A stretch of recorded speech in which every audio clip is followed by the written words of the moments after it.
Bapak, saudara-saudara sekalian, teristimewa alim ulama takmir masjid yang insya Allah dimuliakan dan dirahmati oleh Allah Subhanahu wa Ta'ala. Dalam Al-Quran ada 3 perintah Allah yang sifatnya serangkai. Artinya tidak diterima perintah yang satu apabila perintah rangkaiannya tidak dilaksanakan. Mana itu perintahnya? Yang pertama, atiullaha wa atiur rasul. Taatlah engkau kepada Allah dan taat pula lah engkau kepada Rasulnya. Artinya orang yang taat kepada Allah tapi mengkhianati Rasulullah, taatnya kepada Allah terhapus. Demikian sebaliknya, taat kepada Rasul tapi mengkhianati Allah, taatnya kepada Rasulnya sia-sia. Taat kepada Allah. Taat kepada Allah itu sederhana, Pak. Ringkasan orang taat kepada Allah itu sederhana. Apa itu? Kemampuan melaksanakan perintah Allah dan kesanggupan menghindari larangan Allah. Itu saja. Dalam agama ini sederhana. Taat, hindari larangan Allah, lakukan perintah Allah. Selesai. Dan alhamdulillah Allah memberikan kelonggaran. Soal perintah, laksanakan perintahku kata Allah sesuai kemampuanmu. Saya tidak bisa wudu, Ustaz. Wajibkan kita wudu kalau mau sholat. Tapi Allah kasih keringanan kalau kau tidak bisa kena air. Apa? Tayamum. Saya tidak bisa puasa, Ustaz. Kenapa? Saya sakit, Ustaz. Allah kasih keringanan. Silahkan bayar fidyah. Saya mau haji, Ustaz. Tapi tidak mampu. Itu rukun Islam. Tapi saya tidak mampu. Boleh kau tidak haji. Disesuaikan kemampuan. Kalau larangan sifatnya mutlak, tidak bisa ditawar-tawar. Kalau sholat kan tidak bisa berdiri, duduk. Tidak bisa duduk, Ustaz, ada bisulku. Baring. Tidak bisa baring, Ustaz. Salat pakai isyarat. Mana namanya sholat pakai isyarat? Tinggal matanya, Pak, yang dikasih goyang-goyang. Allahu Akbar. Bismillahirrahmanirrahim. Allahu Akbar. Itu isyarat. Tangan pun sudah tidak bergerak. Itu pun tidak mampu, Ustaz. Sholat pakai dalam hati. Mulai takbir sampai salam, baca dalam hati. Bayangkan lagi ruku, baca doa ruku. Bayangkan lagi sujud, baca doa sujud. Itu pun tidak mampu. Gampang. Bungkus, bawa dikubur. Ayo. Allah kasih keringanan. Ustaz, saya selesai berhubungan suami istri tadi malam. Tapi saya kena asma kalau mandi pagi-pagi, Ustaz. Susah saya bernapas kalau saya mandi pagi, Ustaz. Allah kasih keringanan. Tidak usah kau mandi. Cukup cuci alena beliau.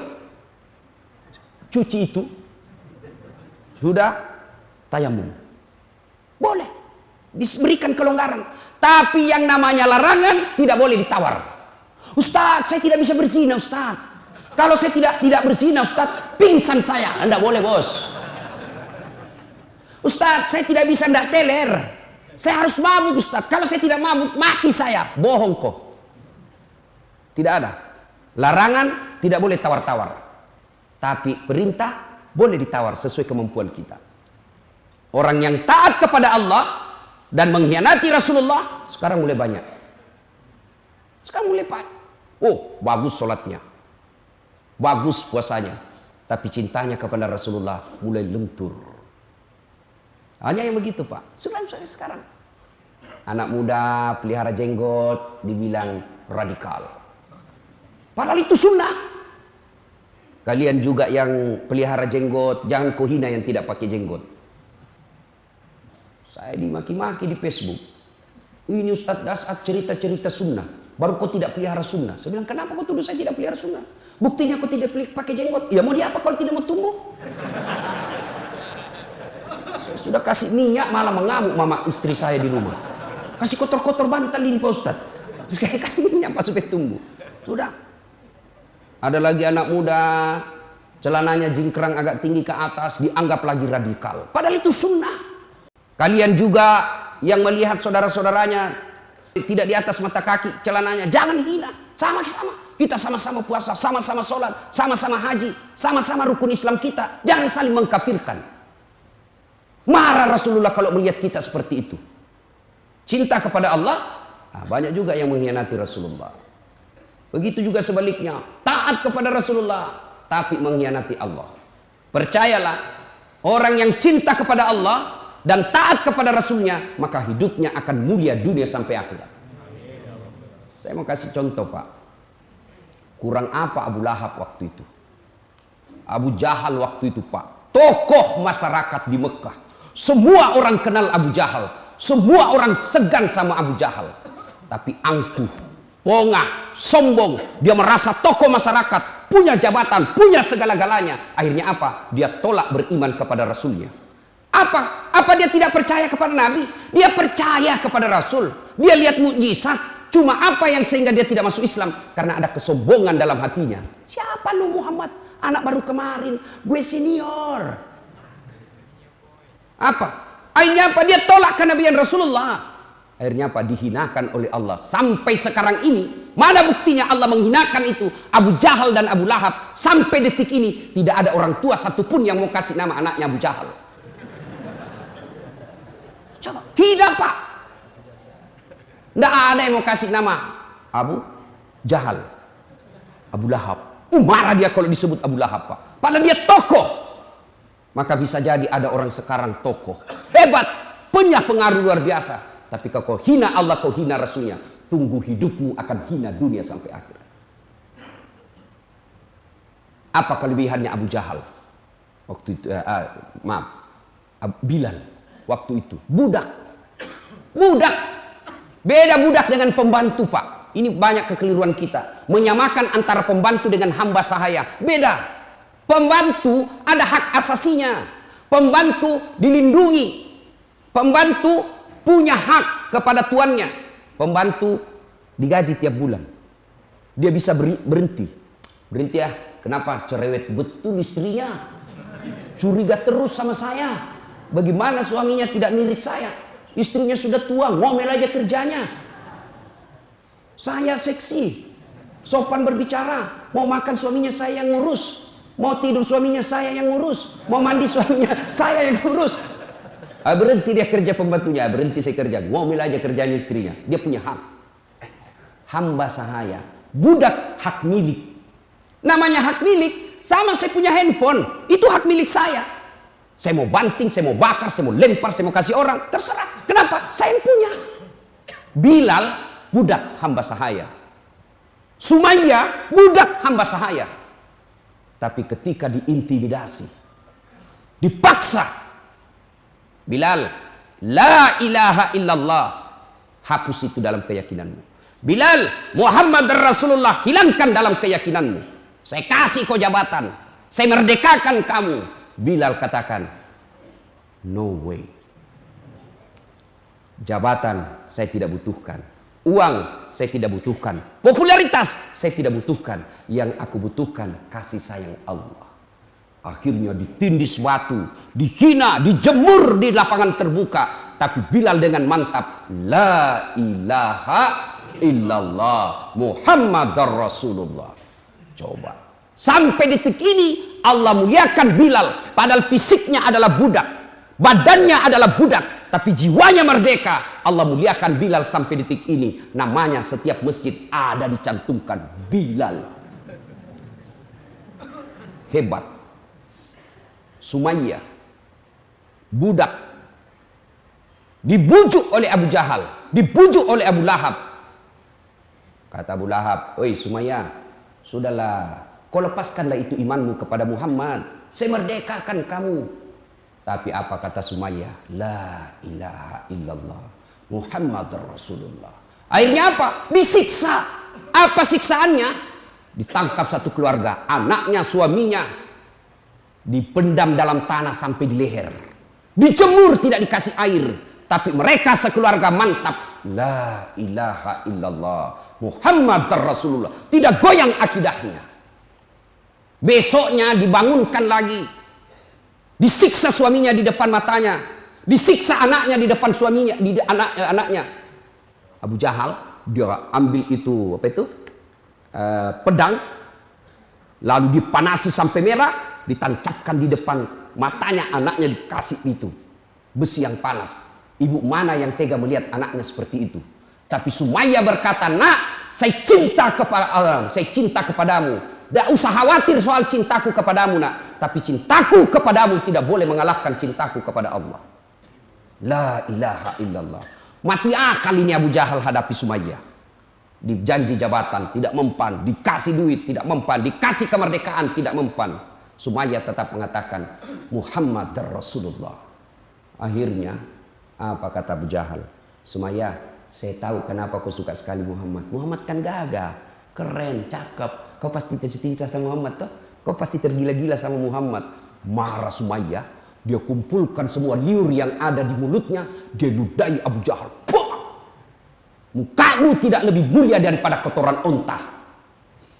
Masya Allah. Jengkel Abu Jahal, tokoh masyarakat yang dimuliakan waktu itu, dihina oleh budaknya. Lalu dia ambil itu tombak, dia tancapkan di perutnya Sumayyah. Wafat dengan kalimat, "La ilaha illallah, Muhammad Rasulullah." Esoknya suaminya menyusul. Tapi Allah janjikan orang seperti ini, kau mulia dunia sampai akhirat. Orang yang cinta kepada Allah dan Rasulnya, hidupnya tidak akan sengsara, hidupnya tidak akan hina. Kok ada itu Ustaz? Cinta kepada Allah, cinta kepada Rasul, kok masih hina? Bisa jadi cintanya kepada jabatan lebih mulia daripada cintanya kepada Allah dan Rasul. Ini yang pertama. Yang kedua, perintah serangka yang kedua. Aqimis salat wa atus zakat. Dirikan solat, tunaikan zakat. Saya yakin ini bapak-bapak semua rajin sholat. Saya yakin. Tapi entahlah 20 tahun yang lalu. Kan banyak orang Pak nanti pensiun baru rajin ke masjid. Iya Pak. Nanti pensiun baru mau teriak-teriak Allahu Akbar. Mana kamu dulu? Setelah muka sakaratil maut baru Pak. Tapi masih bagus lah. Masih ada usia-usia.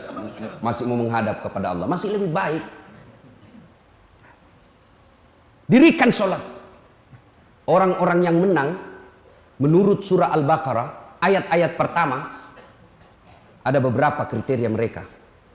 Siapa yang hafal surah Al-Baqarah ayat 1 sampai 5? Ayo angkat tangan. Saya kasih hadiah. Ayo. Anak muda. Saya kalau di Makassar semua anak muda langsung angkat semua tangan. Sini kok sedikit. Ayo sini deh. Sini. Ayo. Ya. Ini. Saya kasih kau hadiah kalau kau bisa jawab ini pertanyaan saya. Ya. Siapa namamu, Dek? Siapa? Fatih. Oh, Masya Allah. Berdiri. Ini nama manusia mulia juga, Pak. Yang menaklukkan Konstantinia pada zaman itu yang kita kenal dengan Istanbul sekarang. Usia dia taklukkan itu Konstantinia, Istanbul, itu usianya 21 tahun. Dia taklukkan kerajaan Roma waktu itu yang sangat gagah perkasa. Anak muda 21 tahun. Nih Al-Fatih namanya. Mudah-mudahan kau seperti itu, Dek. Karena nama itu doa. Jangan lagi ada berkata apa arti semua nama. Dongo. Bayangkan kalau tidak ada namamu semua, bagaimana kau kampanye? Pilih saya. Siapa? Saya Anu. Siapa? Anu. Dari nama saya bisa tahu agamanya orang. Coba sebut namanya, Pak. Abdul Latif 90% Muslim. Bertus Maksus non Muslim. Dari nama juga saya bisa tahu sukunya orang. Coba. Nama Ambot Dalle. Anda mungkin Jawa, pasti Bugis. Margono, biasanya Jawa. Ayo kan? Ayo deh, ya. Fatih, coba. Sebelum jawab, ada passwordnya supaya dapat hadiah lebih banyak. Siapa namanya neneknya Ustadz Dasat Latif? Ayo, jawab. Ini rumus. Jadi pemuda Islam ditanya jawab, soal salah atau tidak urusan belakang. Jangan diam. Siapa namanya kakeknya Ustadz Dasat Latif? Abdurrahman. Orang tak belum tentu dia tahu. Sembarang aja kau jawab. Ini juga belum tentu dia tahu. Ayo, jawab yang tadi surah ayat pertama dari Al-Baqarah 1 sampai 5. Ya, 5 ayat pertama. Alif Lam Mim.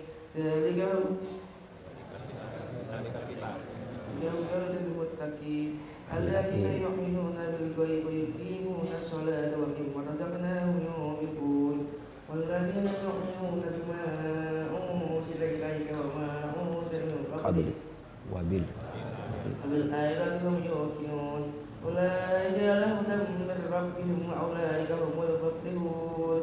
Sadaqallah. صدق الله العظيم. Dia 100 juta. Masya Allah. Beda itu uang ustadz dengan uang Kapolres. Beda rasanya bos. Ya. Alhamdulillah. Ibu bapak saudara-saudara sekalian. Ayat tadi menginformasikan orang-orang yang menang itu, orang-orang yang bertakwa itu, itulah orang pemenang. Kan kita orang kalau puasa, apa tujuan orang puasa? Bertakwa. Dan salah satu orang bertakwa itu menurut Quran tadi, ciri-cirinya orang meraih kemenangan, mereka mendirikan sholat. Kok bisa menang orang-orang yang mendirikan sholat dengan baik? Di dunia kau lepas dari hinaan maupun pidana, di akhirat lebih-lebih. Kok bisa? Kan agama mengajarkan dalam Quran, inna salata tanha anil fahsya wal munkar. Sesungguhnya orang yang sholat itu menghindari dia perbuatan dari keji dan mungkar. Jadi di dunia orang yang baik sholatnya, insya Allah terhindar dari perbuatan pidana. Ayo lihat ajaran-ajaran sholat. Apa luar biasa itu kesimpulan semua dalam ajaran sholat. Mulai dari takbir, Allahu Akbar, kita besarkan Allah. Artinya apa? Orang yang baik sholatnya tidak akan membesarkan jabatan. Orang yang baik sholatnya tidak akan membesarkan kekayaan. Orang yang baik sholatnya tidak akan membesarkan popularitas. Tapi apa yang dibesarkan? Allahu Akbar. Jadi kalau orang baik sholatnya itu Pak, tidak pernah cemas soal dunia. Tidak pernah galau soal dunia. Kenapa? Yang dia besarkan Allah Subhanahu Wa Ta'ala. Tiba-tiba dimutasi, dia tidak pernah cemas. Itu. Coba lihat lagi ajaran sholat. Mana sah sholatnya orang yang tidak wudhu? Syarat sahnya sholat, satu diantaranya bersih dari najis dan hadas. Artinya orang yang mengamalkan sholat dalam kehidupan sehari-hari, hidupnya akan bersih. Maka saya heran kalau ada orang rajin sholat tapi hidupnya jorok. Saya heran kalau ada orang sholat tapi hidupnya tidak bersih. Maka orang yang baik sholatnya, insya Allah hidupnya bersih.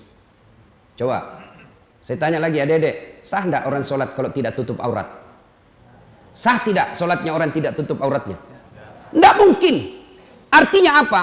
Orang yang baik sholatnya, auratnya dia tutup. Apa itu aurat? Rasa malu. Malu kita Pak kalau kelihatan auratnya. Artinya apa? Orang yang baik sholatnya, idealnya dia punya rasa malu. Malu dong. Kalau sudah haji, tidak pernah datang nongol berjamaah di masjid. Malu dong. Kalau kita sudah ngaku diri umat Islam, tapi anak gadis kita dibonceng bukan muhrimnya. Malu dong kalau anak kita sarjana tidak pernah nongol sholat jamaah di masjid. Itu punya rasa malu. Malu dong kalau pelat merah dipakai kendaraan siang-siang hari Ahad. Malu dong. Malu dong minta duit di pinggir jalan meras anak SMP. Itu orang yang baik sholatnya mestinya punya rasa malu. Coba kita pelajari itu ruku apa? Syarat sahnya sholat. Ada lagi syarat sahnya sholat, menghadap kiblat. Berarti orang yang baik sholatnya, apa hikmahnya menghadap kiblat? Fokus.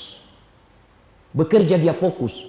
Tidak kesana kemari dia pikir sembarang. Orang yang baik sholatnya, mestinya bekerjanya fokus. Ini fokus ini orang modern bilang profesional. Orang yang baik sholatnya mestinya menghadap kiblat juga salah satu hikmahnya. Kalian ukhuwamu, tinggikan persaudaraan. Ini di masjid coba lihat persaudaraan Pak. Orang yang rajin sholatnya insya Allah persatuannya kuat. Mulai saja dari takbir kita diajarkan. Mulai dari bacaan sholat kan sama semua. Orang Sunda, orang Bugis, orang Padang. Semua sama bacaannya Pak. Tidak mentang-mentang kita ini Bhinneka Tunggal Ika. Sholat pakai bahasa masing-masing. Bayangkan bagaimana kacaunya sholat subuh di Tebet ini kalau sholat pakai bahasa masing-masing. Yang jadi imam keturunan Arab. Dia takbir pakai bahasa Arab. Allahu Akbar. Makmum datang Pak Ian Harlan. Orang Sunda. Dia pakai bahasa Sundanya. Takbir pula. Saya tidak tahu apa bahasa Sundanya takbir. Hah? Nah, kalau orang Padang, dia takbir pakai bahasa Padang. Allah nan gadang. Oh datang orang Bugis, kampung saya. Dia takbir pakai bahasa Bugis. Pungallahu ta'ala malopo.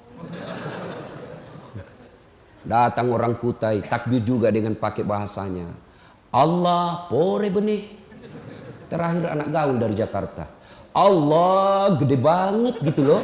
Nah, coba itu. Makanya semestinya orang yang baik sholatnya itu ukhuwah persaudaraan Islamnya kuat. Dia tidak perhatikan apa manhajnya dalam dakwah. Dia tidak perhatikan apa ormasnya. Yang penting la ilaha illallah Muhammad Rasulullah, kau saudara saya. Itu orang yang baik sholatnya. Alhamdulillah Pak, saya lihat bapak-bapak ini rumah rajin sholat. Kalau bapak tidak ada sholat, tidak ada guna semua itu. Bahkan Imam Syafi'i pernah mengatakan, kalau ada orang tidak sholat, dia meninggal, jangan kau sholati.